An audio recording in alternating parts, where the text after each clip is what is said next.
ॐ सहना भवतु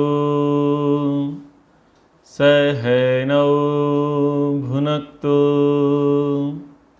सह वीर्यं करवावहै तेजस्विनावधीतमस्तु मा विद्विषावहै।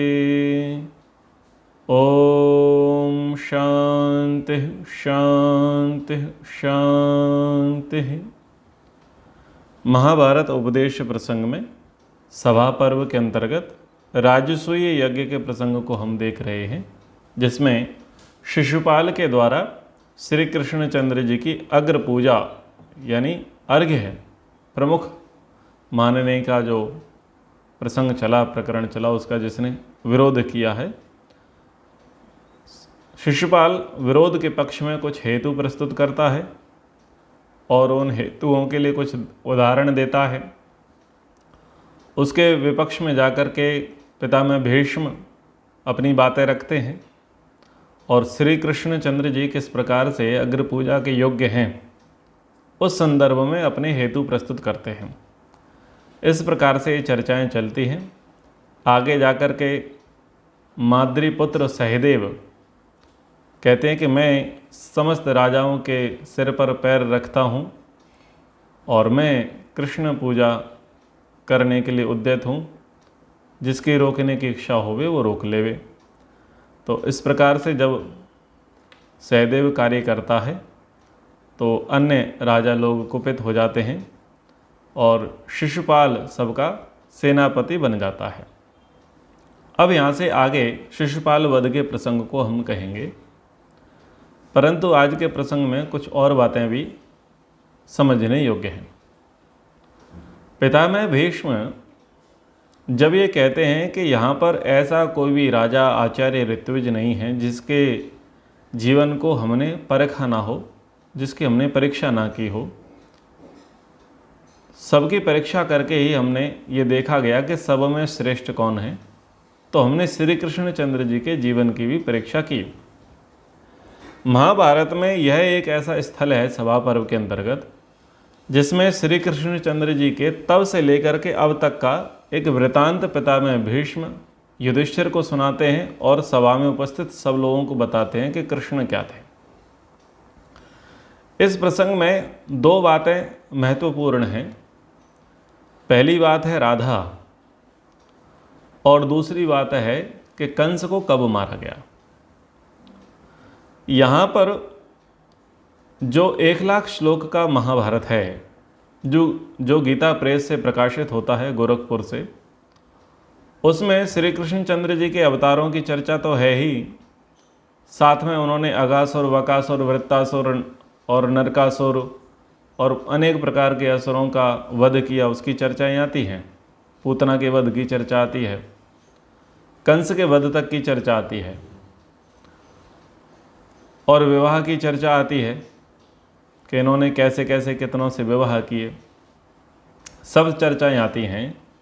लेकिन कहीं पर भी पितामह भीष्म ये नहीं कहते कि इनके अन्य स्त्रियों के साथ अनैतिक संबंध थे, यानी गोपियों के साथ इनके संबंध थे, इन्होंने रासलीला लीला रचाई, ऐसी कोई चर्चा पितामह भीष्म के द्वारा नहीं कही गई।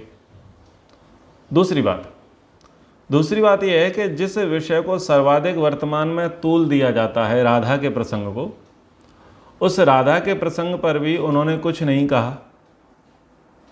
यानी जो श्री कृष्णचंद्र जी का जीवन जैसा घटा, कैसे उनका जन्म हुआ, उनके माता पिता कौन थे, वहाँ से लेकर के यहाँ तक मतलब सभा पर्व तक की स्थिति उन्होंने सबको बताई कि कृष्ण कैसे थे, कैसे माहौल में पढ़े बड़े, क्या गुण थे, क्या दोष थे, सब बातों को उन्होंने तटस्थता के साथ विवेचन किया, पर राधा का नाम उन्होंने नहीं लिया।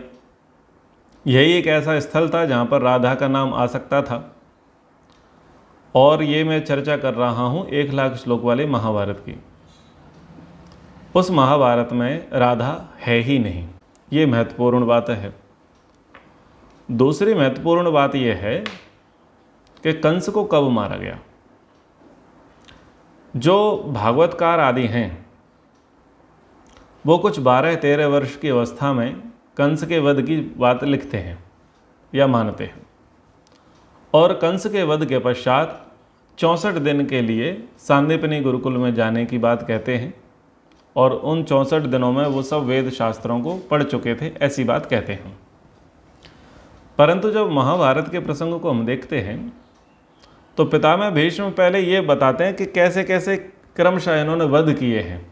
अगासुर, वकासुर, वृत्तासुर, पूतना, शंख, मूढ़, चाणूर और जो भी रहे, बैल की चर्चा, भैंस की चर्चा, उन सब की चर्चा आई है, मल्ल युद्ध की चर्चा आई है, और अंत में कंस की चर्चा आई है। तो युद्ध के प्रसंगों को उन्होंने क्रमशः बताया है संक्षिप्तः, और फिर ये कहा है कि ये सांदीपनी गुरुकुल गए पढ़ने के लिए, 64 दिन के लिए गए।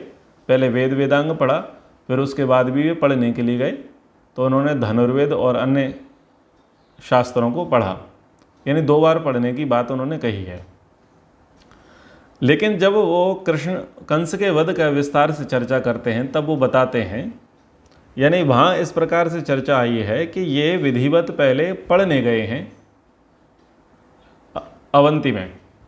अवंती यानी उज्जैन को अवंतिकापुरी कहा गया है, तो उज्जैनी में पढ़ने के लिए गए हैं। विधिवत शस्त्र अस्त्रों की इन्होंने शिक्षा दीक्षा ली है सांदीपनी जी के साथ, और फिर बाद में जाकर के इनके जो भाई हैं इंद्र, जिनको कहा गया है, इंद्र के रथ पर बैठ करके इन्होंने युद्ध लड़ा है, किससे? कंस से युद्ध लड़ा है। और कंस की हजारों लाखों की सेना, जो हाथियों की सेना है, घोड़ों की सेना है, पैदल सेना है, उस पूरी सेना का संहार किया है दोनों भाइयों ने। मतलब इनके साथ कोई सैनिक नहीं है, कृष्ण और बलराम 2 ही हैं। और इंद्र जो भाई हैं, वो इंद्र कौन है? क्योंकि वो अवतार परंपरा को माना गया है, तो इंद्र वही है अदिति के पुत्र, जो पहले बताया था। अदिति और धनु जो प्रसंग आया है, जिसमें 8वें या 12वें पुत्र के रूप में विष्णु को माना गया, तो उसी इंद्र की चर्चा है। इंद्र का प्रसंग भी इन्होंने लिया है कि अदिति के कुंडल कोई एक राक्षस है वो लेकर के चला जाता है, तो इंद्र आते हैं कृष्ण जी के पास, तो माता जी के कुंडल एक राक्षस चुरा करके ले गया है, तो आपका काम है कि आप माता जी के कुंडल वापस लेकर के आएँ। तो वहाँ पर वो छोटे भाई के रूप में कृष्ण को मानते हैं और बड़े भाई के रूप में इंद्र माने गए हैं।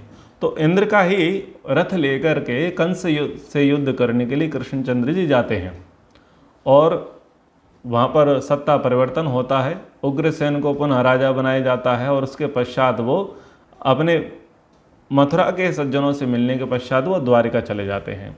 यानी उसके बाद वो जरासंध को भी हराते हैं, मारते नहीं, हराते हैं, और उसके बाद वो द्वारिका चले जाते हैं। तो कंस को मारने के बाद जरासंध को हराना और जरासंध को हरा करके द्वारिका जाना, ये प्रसंग आया है। यानी पहले विद्या अध्ययन की है, फिर कंस को मारा है, उग्रसेन को पद दिया है, जरासंध को हराया है, फिर द्वारिका प्रस्थान हुआ है। ये प्रसंग 1,00,000 श्लोक के महाभारत में आया है। जबकि अभी तक हम ये जानते आए, या ये हमको जनाते आए सब लोग, कि पहले कंस को मारा है और बाद में जाकर के ये पढ़ने के लिए गए हैं, और वो सुदामा चरित्र आदि सब चर्चाएं हैं। तो ये 2 बहुत विपरीत बातें हैं, यानी एक प्रकार का भ्रम है जो फैलाया गया। अब हम इस प्रसंग को आगे बढ़ाते हैं जो ये चल रहा है। मैंने पिछली कक्षा में एक बात कही थी कि श्री कृष्णचंद्र जी की पॉलिसी को बहुत सारे लोगों ने फॉलो किया, और मैंने एक निकृष्ट उदाहरण दिया, जिसको मैंने कहा कि औरंगजेब ने भी कृष्णचंद्र जी की पॉलिसी को फॉलो किया, और उसने उस पॉलिसी से राज्य को हस्तगत कर लिया। अब वो ये मैंने बोल तो दिया, परंतु उसका व्याख्यान पूरा हुआ नहीं। तो YouTube पर एक दर्शक थे, उन्होंने बहुत लंबा सा पत्र हमारे लिए लिखा, भाई आपने कृष्ण जी की तुलना और मुसलमान के साथ क्यों कर दी? इतना बढ़िया प्रसंग चल रहा था और औरंगजेब की चर्चा क्यों कर दी? आपकी बुद्धि क्या हो गई है? आप ब्राह्मण धर्म का नाश करने वाले हैं। वो अनेक प्रकार की उन्होंने उपाधियाँ मुझे दे दी। मैंने उनको उत्तर वहाँ पर दे दिया था, पर फिर भी मैं यहाँ पर एक स्पष्टीकरण करना चाहता हूँ। हमारे भारतीय राजा जो लोग हैं, इनकी हार का कारण और विदेशी आक्रांताओं की जीत का कारण केवल एक ही है भारतीय पूर्वज राजाओं की नीतियों पर चलना और ना चलना। जो हमारे कृष्ण आदि राजे रहे, उनकी नीतियों पर जो लोग चले उन्होंने राज्यश्री को प्राप्त किया, और जो पूर्वज राजाओं की नीति पर नहीं चले वो राज्य से हाथ धो बैठे। हमारे मध्यकालीन भारत के काल के समय के जो राजा रहे, उन्होंने कृष्ण आदि, श्री राम आदि, मानधाता आदि राजाओं की नीतियों का उतना अनुसरण नहीं किया। उसके कारण से वो हार गए, मार गए, राज्य भी उनसे चला गया। परंतु जो विदेशी आक्रांता थे, उन्होंने इसी देश के राजाओं की पॉलिसी को अपना करके क्या किया, उन्होंने शासन कर लिया।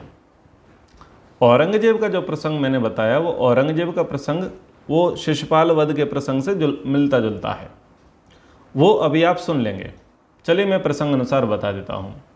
शिशुपाल भरी सभा में श्री कृष्णचंद्र जी का विरोध करते हैं, और शिशुपाल लंबे समय से श्री कृष्णचंद्र जी का विरोधी नहीं, वो पूरे कुल खानदान का ही विरोधी चला आया था।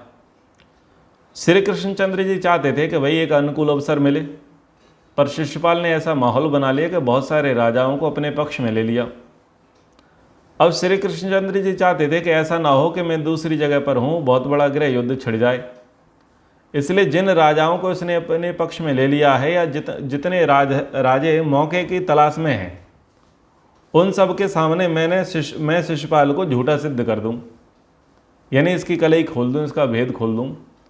तो सबके सामने वो शिशुपाल का भेद खोलते हैं।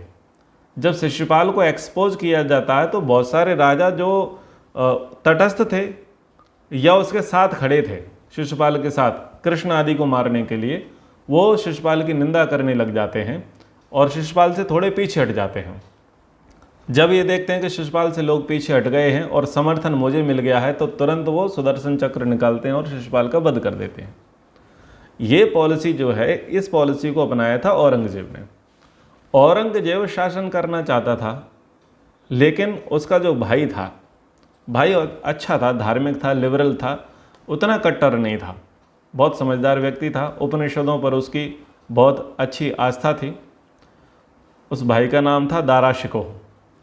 दाराशिको के प्रति जब जनमानस बहुत अच्छा बना हुआ था, तो औरंगजेब चाहता था कि मैं दाराशिको को काफिर सिद्ध कर दूं, दीन से भटका हुआ सिद्ध कर दूं। लेकिन अगर एकाएक मैं उसे मार दूंगा तो गृह युद्ध हो जाएगा, संघर्ष हो जाएगा, मेरी भी सत्ता बचेगी, इसकी कोई गारंटी नहीं है। इसलिए मैं अपने भाई को एक्सपोज करूं सबसे पहले अपने लोगों के बीच में, और अपने लोगों का समर्थन मुझे चाहिए। तो जिस प्रकार से श्री कृष्णचंद्र जी शिशुपाल को एक्सपोज करते हैं और राजाओं का समर्थन प्राप्त करते हैं ताकि गृह युद्ध ना बने, बस उसी प्रकार से सब इस्लाम के मानने वालों के बीच में औरंगजेब दाराशिको को दीन से भटका हुआ और काफिर उसको घोषित कर देता है। जब मुसलमानों का दृष्टिकोण औरंगजेब के साथ हो जाता है और दाराशिको के विपरीत हो जाता है, तो दाराशिको को बंदी बना लेता है और बाद में वो मार देता है और फिर वो शासक बन जाता है। तो ये जो पॉलिसी आई, ये पॉलिसी कहाँ से इंस्पायर्ड है? ये कृष्ण जी की नीति से इंस्पायर्ड है। ऐसे ही जो क्रिश्चियनिटी शब्द है, क्रिश्चियनिटी एक प्रकार से बिगड़ा हुआ शब्द है, वो कृष्ण नीति के अंतर्गत ही आता है।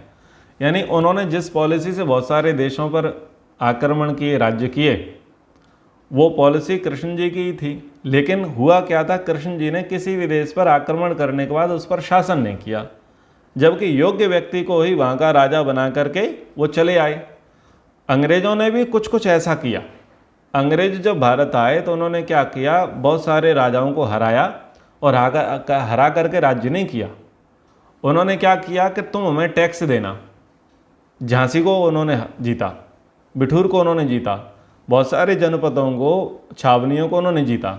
जीत करके सब राजा क्या करते थे, सब राजा अंग्रेज़ों को टैक्स देते थे और ये सिक्योरिटी डिपॉजिट रखते थे अपने पास। वही कहानी कृष्ण जी की भी थी। कृष्ण जी ने जरासंध को मारा, सहदेव को, यानी जो उनका पुत्र है, उसको राजा बना दिया, लेकिन वो वार्षिक टैक्स देता था और कृष्ण की पॉलिसी को फॉलो करता था। कृष्णचंद्र जी ने जितने भी देशों को जीता, जितने भी राजाओं को मारा, जो उपद्रवी लोग थे, धर्म की जहाँ पर स्थापना की, वो सब के सब कृष्ण जी को वार्षिक टैक्स देते थे। या जिनके विवाह पर श्री कृष्ण जी युद्ध कर रहे हैं, उस राजा को वो टैक्स देते थे। तो कभी राजा नहीं बने, लेकिन वो किंग मेकर बने रहे। सेम कंडीशन ईसाइयों ने भारत में आकर के अपनाई। वो राजा नहीं बने, किंग मेकर बनाए। उन्होंने अपने तरीके से किसी न किसी को गद्दी दी, किसी राजपूत को, किसी मराठे को, किसी को जडेजा को, किसी को इसको उन्होंने राजा बनाया और रखा रहा, कठपुतली वाला राजा। लेकिन सत्ता किसके हाथ में रही? अंग्रेजों के हाथ में सत्ता रही। और वो वार्षिक रूप से टैक्स देते थे, या ये कहें कि वो वेतन भोगी राजा थे, ये हम सब जानते हैं। तो उन्होंने दूसरे तरीके से क्रिश्चियन लोगों ने इसका प्रयोग किया, लेकिन थी कौन की नीति? कृष्ण जी की नीति थी।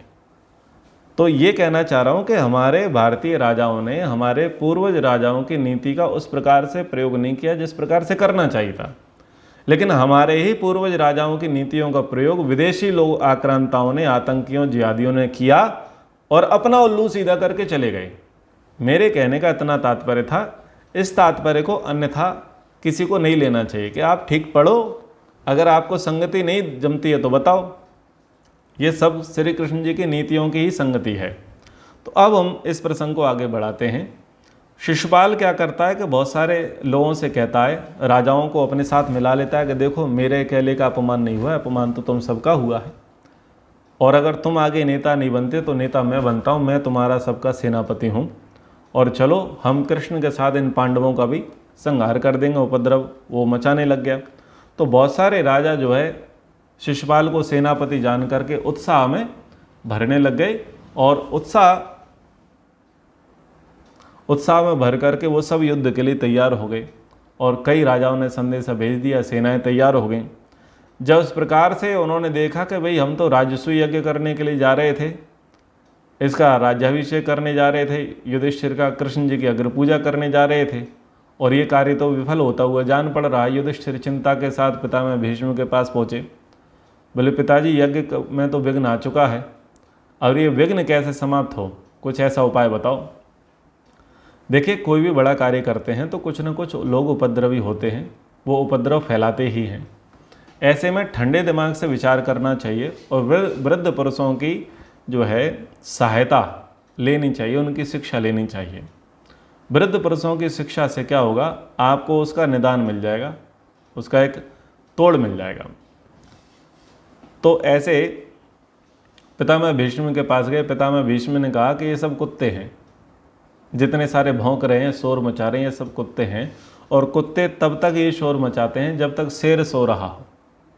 अभी वृष्णि कुल का शेर यानी कृष्ण सो रहा है, सो रहा है, तब तक कुत्ते शोर मचा रहे हैं, और जैसे ही अगर ये शेर जाग गया तो उसके आगे ये कुत्ते टिकने वाले नहीं हैं। तो ऐसे कठोर शब्दों का प्रयोग वहाँ पर पितामह भीष्म कहते हैं, और कृष्ण जी को शेर और शिशुपाल आदि राजाओं को, या जो शिशुपाल की सम्मति में जो राजा लोग थे, उन सबको वो कुत्ता शब्द से संबोधित करते हैं।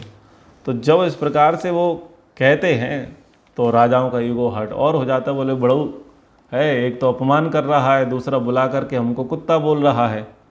तो शिशुपाल बोलता है कि भाई तुम गीदड़ भभकियाँ दे रहे हो, हम सब राजाओं का अपमान कर रहे हो, तुम बूढ़े होकर के घृणित कृत्य कर रहे हो, तुमको लज्जा नहीं आती। तो पहले तो शिशुपाल ने कृष्ण जी को लपेटा, लेकिन अब उसने लपेटना शुरू किया पितामह भीष्म को। पितामह भीष्म को कहा कि बताओ, तुम 3 लड़कियों को उठा करके लेकर के आए, तुमने कौन सा धर्म का कार्य किया? ठीक है, तुमने ये किया, तुमने वो किया, तुम्हारे रहते रहते किसी दूसरे के माध्यम से तुम्हारे परिवार की उत्पत्ति हुई। तुम तो एक प्रकार से तीसरी प्रकृति के व्यक्ति हो, यानी तुम तीसरी प्रकृति यानी नपुंसक हो, तुम काय के ब्रह्मचारी हो। तो इस प्रकार से वो कुछ अपशब्द और कठोर वचन पितामह भीष्म को बोलने लगे। फिर उसके बाद में श्री कृष्ण जी को लपेटे में लिया, यानी जो पितामह भीष्म ने भरी सभा में श्री कृष्णचंद्र जी का गुणगान किया, तो उस गुणगान का वो प्रत्युत्तर देता है। वो कहता है, जिसके प्रति मूर्ख से मूर्ख मनुष्य को भी घृणा करनी चाहिए, तुम इतने ज्ञान वृद्ध होकर भी उस ग्वाले की स्तुति क्यों करते हो? अब वो कह रहे हैं, यद अनेन यनेन हतो बाल्ये शकुनिश्चित्रमत्र कुकिम तो वाष्प वृषभो भीष्म यो न युद्ध विशारदो। यदि इसने बचपन में एक पक्षी को अथवा युद्ध कुश कला में सर्वथा अनविज्ञ केसी नामक अश्व और अरिष्टासुर वृषभ को मार डाला, तो इसमें बड़े आश्चर्य की बात क्या है? तुमने बड़ा महिमा मंडन कर दिया। इसने वकासुर का वध कर दिया, इसने केसी का वध कर दिया, इसने अरिष्टासुर का वध कर दिया। भाई वो कोई पहलवान थोड़ी ना थे, कोई जानकार थोड़ी ना थे, कुछ पढ़े लिखे यानी प्रशिक्षित पशु थोड़ी थे, वो तो अप्रशिक्षित पशु हैं। ये पशुओं की चर्चा है। वकासुर है, केसी नामक बैल है, अरिष्टासुर नाम का बैल है, ये सब पशुओं की चर्चा है। तो ये कोई युद्ध कला में प्रवीण कुशल थोड़ी थे, इनको तुमने मार दिया। फिर आगे कहा, चेतना रहितम काष्ठम यद यनेन निपातितम पादेन शकटम भीष्म तत्र किम कृतम अद्भुतम। भीष्म छकड़ा क्या होता है? चेतना शून्य लकड़ियों का ढेर मात्र, यानी जो बैलगाड़ी जिसे बोलते हैं, बैलगाड़ी को छकड़ा भी कहीं कहीं पर बोलते हैं। तो यदि इसने पैर से उसको उलट ही दिया तो इसमें कौन सी आश्चर्य की बात है? भाई लकड़ियों का था। वो प्रसंग आता है ना, श्री कृष्णचंद्र जी पालने में बैठे थे, झूल रहे थे, सो रहे थे, ऊपर बैलगाड़ी रखी थी, बैलगाड़ी के नीचे ये लेटे हुए थे झूले में, तो इनका पैर लगा धुराई से तो गाड़ी उलट गई। वो ऐसा कुछ अतिशयोक्ति अलंकार की चर्चा आई। तो बोले वो तो चेतना शून्य लकड़ियों का ढेर मात्र था, अगर वो उलट गया तो कौन सी बड़ी बात हो गई। वल्मीक मात्र सप्ताहम यद यनेन धृतोचल तदा गोवर्धनो भीष्म न तच्चित्रम मतम मतः। यदि इसने गोवर्धन पर्वत को 7 दिन तक अपने हाथ पर उठाए रखा तो इसमें भी मुझे कोई आश्चर्य की बात नहीं जान पड़ती, क्योंकि गोवर्धन तो दीमकों की खोदी हुई मिट्टी का ढेर मात्र है। गोवर्धन पर्वत की चर्चा यहाँ पर करते हैं कि 7 दिन इसने उठा लिया तो क्या ही कर लिया, वो भारी थोड़ी था, वो तो गोबर का बना हुआ था और दीमकों ने उसको खोखला कर रखा था। इस प्रकार की चर्चा गोवर्धन पर्वत के प्रसंग में जब हम पढ़ते हैं तो एक चर्चा आती है कि भयंकर वृष्टि होती है, वज्रपात होता है, मूसलाधार बारिश होती है, और ये यदुवंशी जो हैं ये मूल रूप से गौपालक हैं। मूल रूप से जैसे अन्य राजा क्षत्रिय लोग होते हैं जिनका युद्ध का या प्रशासन का एडमिनिस्ट्रेशन का कार्य होता है, ऐसा इन यदुवंशियों का नहीं रहा, अंधक वृष्णि वंशों का नहीं रहा। इनका मुख्य व्यवसाय खेती रहा, खेती और पशुपालन। तो इनके जब राज्य में बहुत ज़्यादा बारिश हुई तो बहुत सारे लोग सोचने लगे कि बाढ़ से कैसे बचा जाए। तो कई लोग उपाय ढूंढने लगे, उपाय सोचने लगे, लेकिन किसी को उपाय सूझा नहीं। उस समय कृष्ण जी की अवस्था बहुत छोटी थी, बाल्यावस्था थी। उन्होंने उपाय बताया, उन्होंने ये बताया कि सब लोग गोवर्धन पर्वत पे चलो।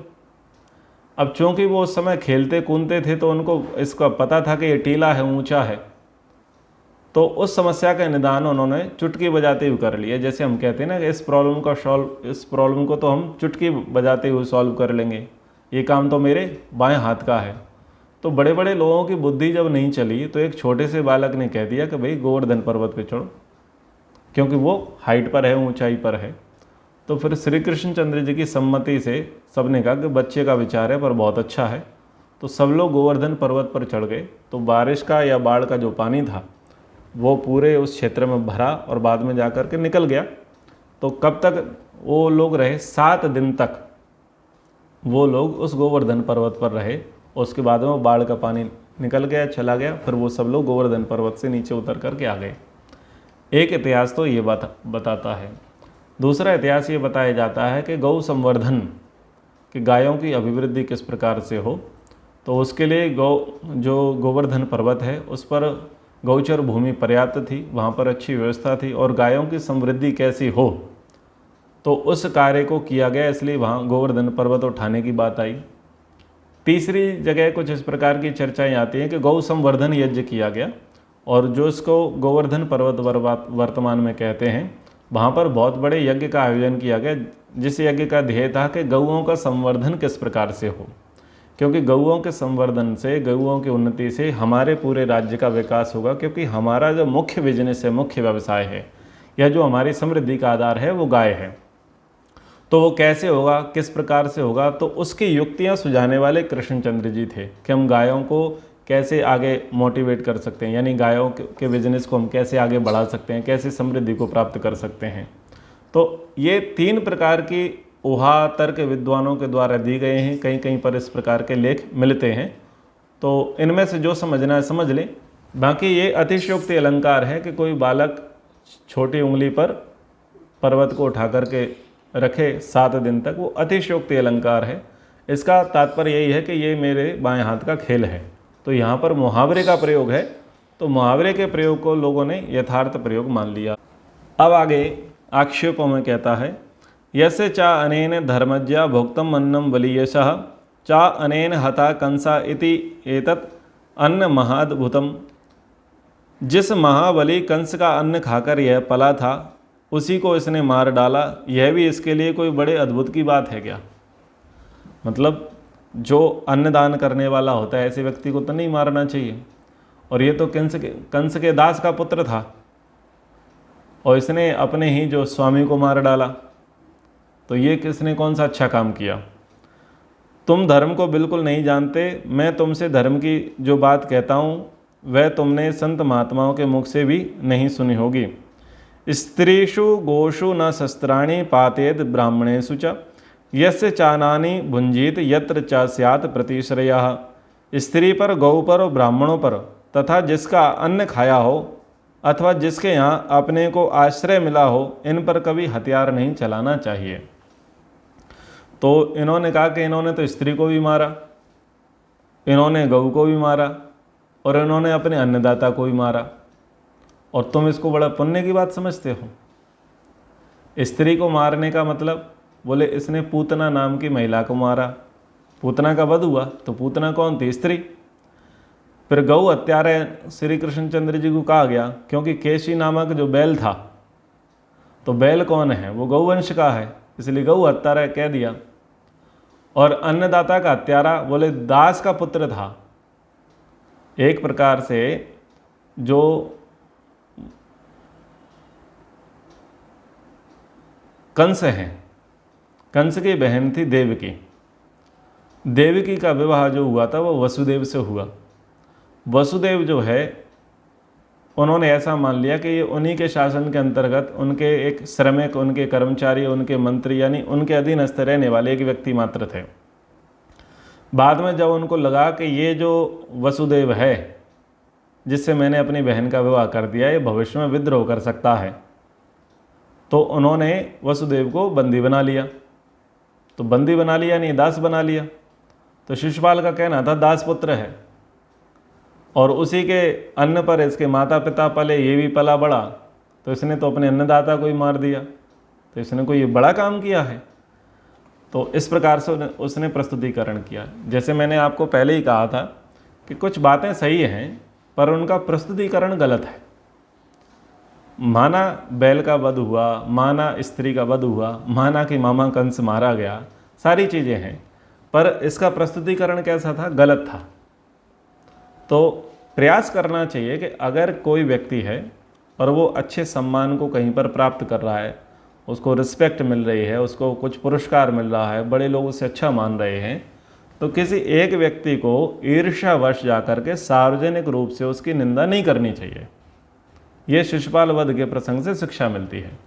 माना कि आपकी व्यक्तिगत कुछ उससे टसन है, आपके विचार उससे मिलते जुलते नहीं हैं, आप उससे अच्छा नहीं मानते हैं, पर इस शत्रुता को, कटुता को, वैमनस्य को आपको सार्वजनिक नहीं करना चाहिए।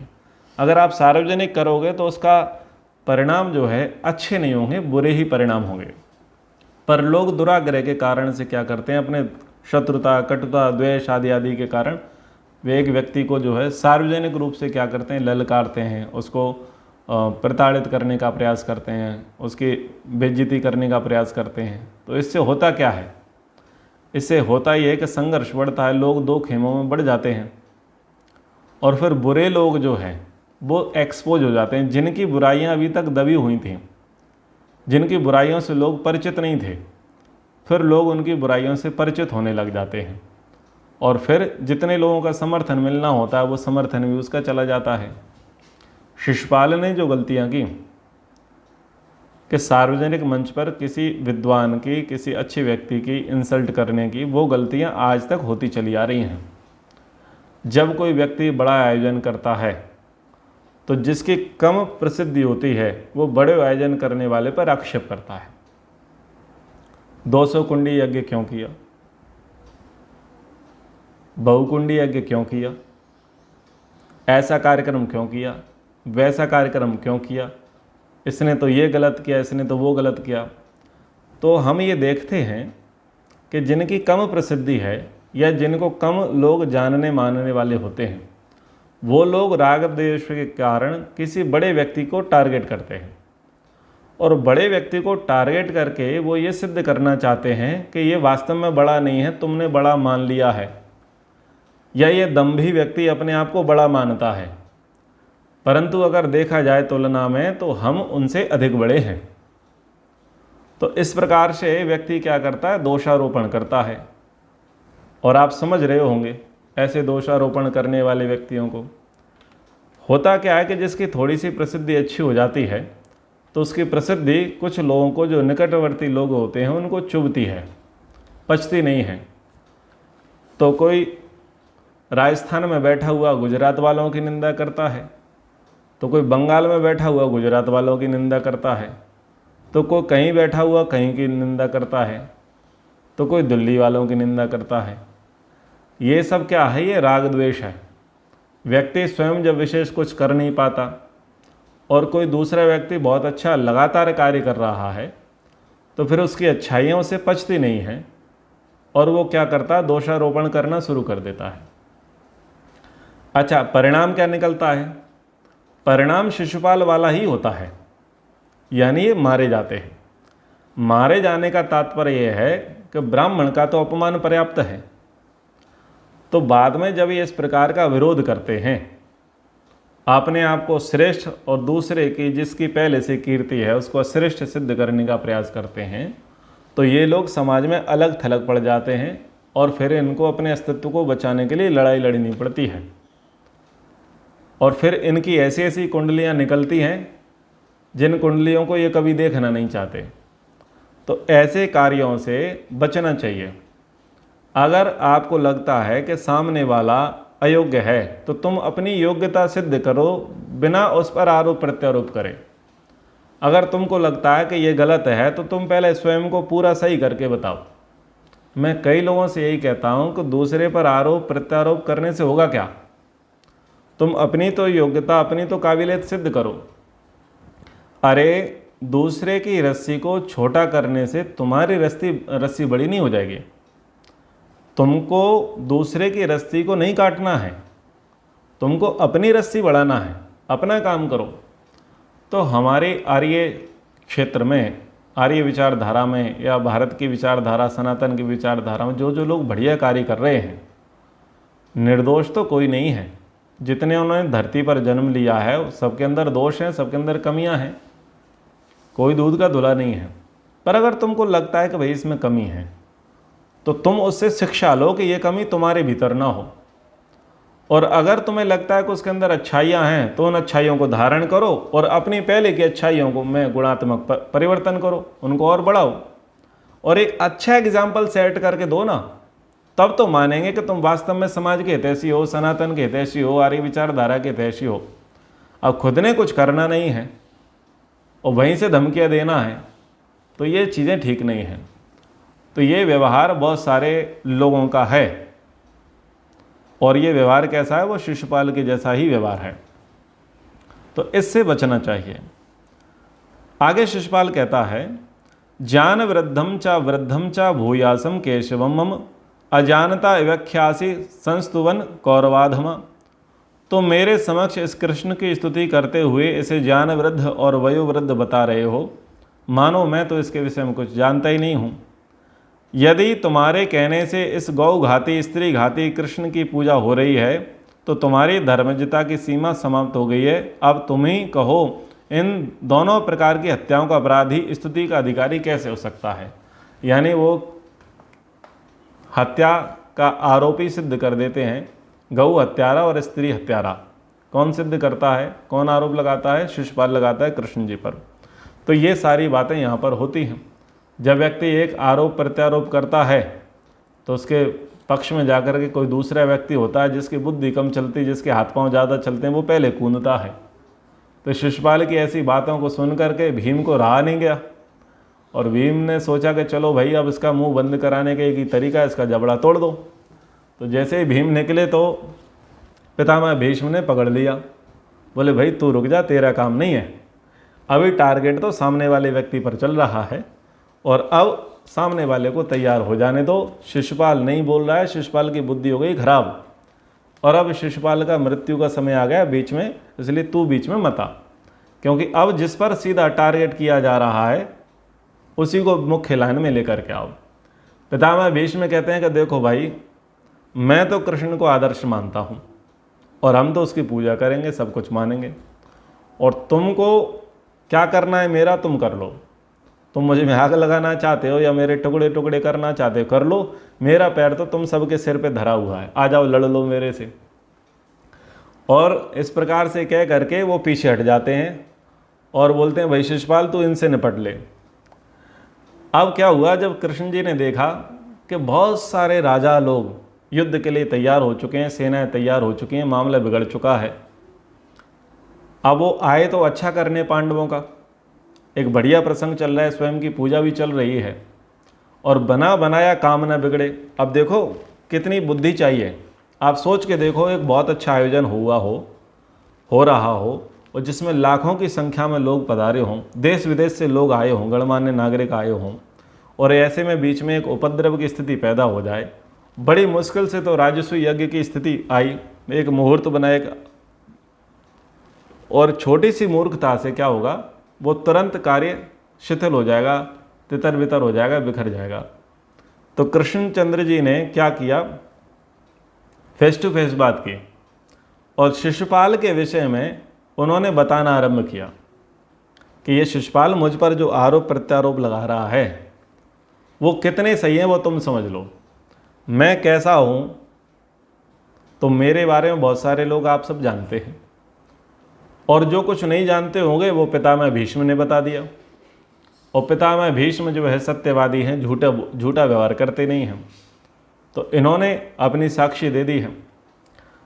अब ये जो है शिशुपाल और इसकी बातें तो जो है द्वेष ईर्ष्या घृणा से भरी हुई हैं, क्या इसको इस प्रकार की बातें मेरे प्रति कहनी चाहिए?